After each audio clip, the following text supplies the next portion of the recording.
गणित समझिए कि एक तरफ जनगणना होनी है, 1 जनवरी 31 दिसंबर तक के लिए इनको छूट दी गई थी। दूसरी तरफ सर्दियों की हाईकोर्ट में छुट्टियां हैं।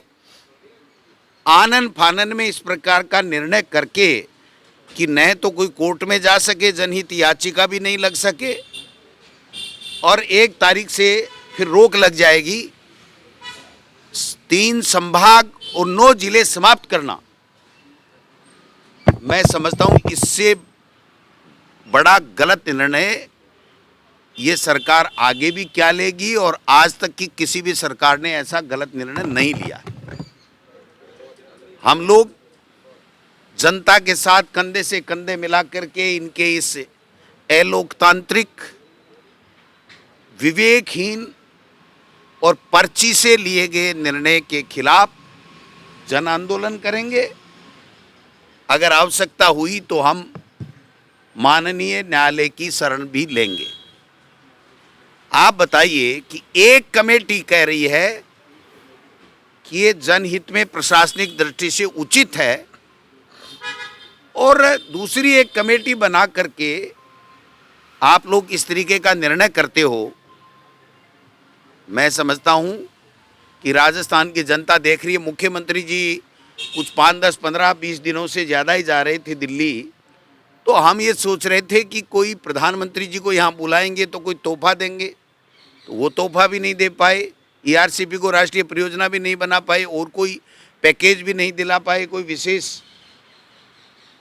और ये तो 10, 5, 15 दिन से जो अप डाउन चल रहा था, ये यही अप डाउन चल रहा था कि वहाँ से कब पर्ची आए और कब इस तरीके से जनता के हितों पे कुठाराघात ये कर सकें।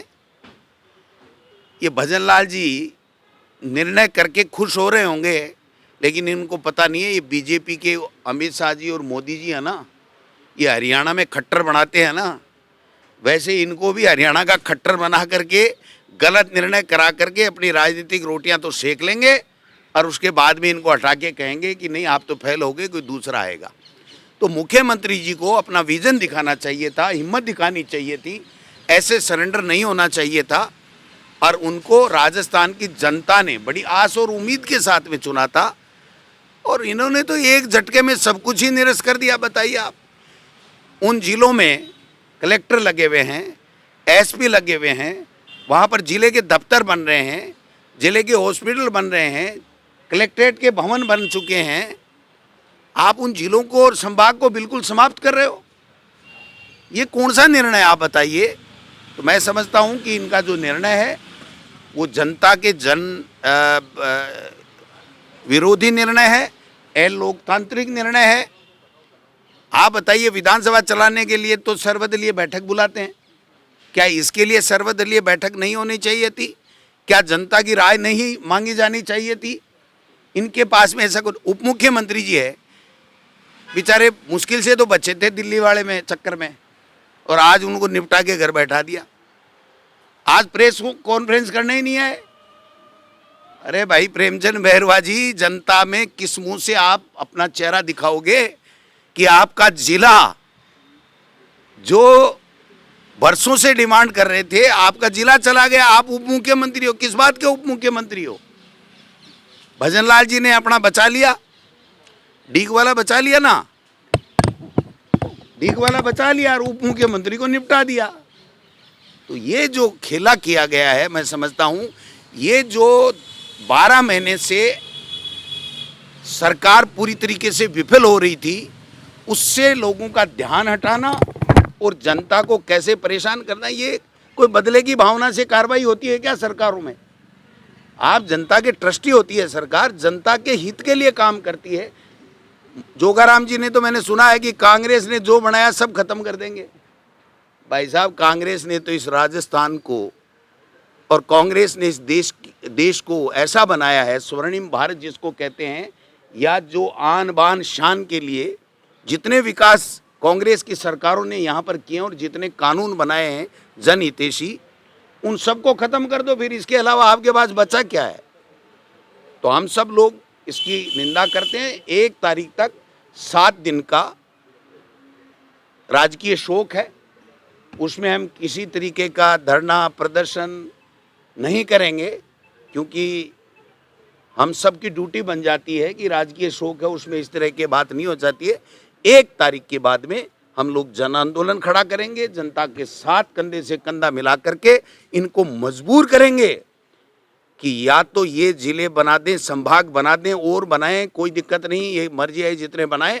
अगर इनको वापस नहीं किया तो इनको एमएलए का चुनाव लड़ने के लिए आने वाले चुनाव में कैंडिडेट नहीं मिलेगा। मैं आपको लिख के दे सकता हूं, जिन जिलों को इन्होंने समाप्त किया है उन जिलों में इनको कैंडिडेट नहीं मिलेगा और हमारी सरकार कांग्रेस की सरकार आएगी और 101% मैं पार्टी के प्रदेश अध्यक्ष के नाते कहना चाहता हूं, ये जिले पुनः बनेंगे और वहां की जनता को हम वापस सौगात देने का काम करेंगे। अगर इनमें जरा बहुत भी, थोड़ी बहुत भी अगर इनमें कुछ बची है शर्म, तो इनको ये निर्णय अपना वापस लेना चाहिए जो आज निरस्त करने का निर्णय लिया गया। नहीं, 3 जिलों की गजट नोटिफिकेशन नहीं हुआ था, इसलिए उसकी हम बात ही नहीं कर रहे। जहां कलेक्टर लग गए, एसपी लग गए, संभागीय आयुक्त लग गया, वहां पर आईजी लग गया और बिल्डिंगें बन गई, कलेक्ट्रेट भवन बन गए, सारे के सारे जिले के या संभाग के जितने भी अधिकारी बनते हैं, जैसे मेरे सीकर में एडिशनल चीफ इंजीनियर पानी का बन गया, बिजली का बन गया, दूसरे बन गए, तो सारी चीज़ें जब वहाँ पर हो गई उसके बाद में आप समाप्त कर रहे हो, मतलब उन संभागों को। अगर आप में इतना ही था, इतनी विद्वेष भावना आप में थी, तो आप बनते ही कर देते। 12 महीने क्यों निकाले, किसको पूछ के, किस लिए निकाले, ये इंतजार किस लिए था, ये सवाल है। ये तो पूरी सरकार नॉन डिजर्विंग है। ये सरकार डिजर्विंग है क्या? किसी ने सपने में भी सोचा था क्या भजन लाल जी के नेतृत्व में ये सरकार बनेगी और हमको ये दिन देखने पड़ेंगे आज? ये दुर्भाग्य है इस प्रदेश का कि ऐसे लोग बैठ गए जो पर्चियों से चलते हैं, अपने विवेक से नहीं चलते हैं और जनता के विरोध के निर्णय लेते हैं। अब मैं चाहूंगा कि हमारे नेता प्रतिपक्ष, कुछ है ही नहीं भाई साहब कोई निर्णय, ये तो पर्ची आ गई इनके पास में कि कांग्रेस वाले खत्म करो। वो तो किरोड़ी जी को पूछो ना क्या कह रहे हैं, वो हैं कि नहीं मंत्री, एसआई वाली भर्ती का क्या हुआ, हमसे क्यों पूछ रहे हो? इनसे पूछ लेते कि बताओ आप क्या हुआ एसआई भर्ती का, नहीं भर्ती का। ये तो कह रहे हैं हम पेपर लीक नहीं होने देंगे, इनके तो मंत्रिमंडलीय उपसमिति के जो रिपोर्टें हैं वही लीक हो रही हैं, तो ये पेपरों को क्या बचाएंगे, समझ के बाहर की बात है। मैं चाहूँगा कि हमारे नेता प्रतिपक्ष टीकाराम जूली जी अपनी बात रखेंगे, फिर अगर कोई और सवाल होंगे तो नेता महोदय या हम जो भी होगा ले लेंगे। माननीय टीकाराम जूली जी। सभी प्रेस के साथियों को धन्यवाद। आज सर्वप्रथम तो मैं इस देश के मनमोहन सिंह जी को अपने श्रद्धासुमन अर्पित करता हूं, जिन्होंने इस देश के लिए ऐतिहासिक काम किए। पूरी दुनिया में जब मंदी थी उस समय इस देश को खड़ा किया। आर्थिक उदारीकरण के लिए उनको सदैव याद किया जाता रहेगा। आज एक तरफ तो हम मनमोहन सिंह जी को याद कर रहे हैं, अंतिम विदाई दे रहे हैं, और दूसरी तरफ आज भजनलाल सरकार ने जो निर्णय लिया है, अभी हमारे अध्यक्ष जी ने जो बात आप लोगों के सामने रखी, हमने जो जिले बनाए थे वो पूरी कमेटी की रिकमेंड के आधार पर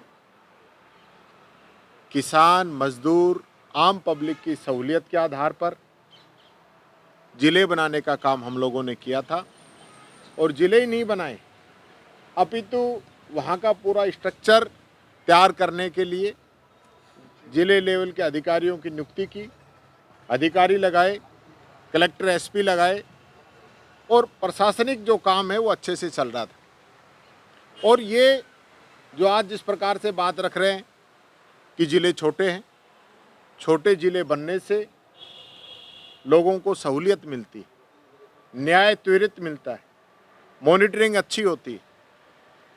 जो नए राज्य भी बने हैं, छोटे राज्य बने हैं बड़े राज्यों को तोड़ के, मध्य प्रदेश की बात करें, मध्य प्रदेश में से छत्तीसगढ़ निकल गया, उसके बावजूद भी मध्य प्रदेश में आज के समय में 53 जिले हैं, जो कि हमसे छोटा है। और आज अनूपगढ़ तोड़ा है, 125 किलोमीटर की दूरी है सांचौर की, अनूपगढ़ भी 100 किलोमीटर के आसपास, इतनी दूरियां, उसके बावजूद इन लोगों ने सिर्फ और सिर्फ, मैं सुन रहा था इनकी पीसी जोगाराम जी की, उनका एक ही दिमाग में कॉन्सेप्ट सेट है कि ये कांग्रेस के बनाए हुए जिले हैं, इनको खत्म करना है। हमारे पड़ोस में जिले हैं, हमारा बॉर्डर का जिला है चरखी दादरी, 6 लाख की जनसंख्या है, पोरबंदर है 5 लाख की जनसंख्या है, चित्रकूट है 10 लाख की जनसंख्या है। तो क्या ये जिले डिजर्व नहीं करते? जहाँ जनसंख्या कम है तो डिजर्व नहीं करेंगे? आज कहाँ सांचौर है, कहाँ जालोर है, कितनी दूरियां हैं, कितना लोगों को जिनको काम पड़ता है उनसे पूछिए, उस किसान से पूछिए जिसको अपने कामों के लिए जिले के लिए जाना पड़ता है। आज इन लोगों को उनके लिए कोई दर्द नहीं है, और इसलिए सिर्फ और सिर्फ जिले और संभाग इसलिए इन लोगों ने खत्म किए कि कांग्रेस ने बनाए थे।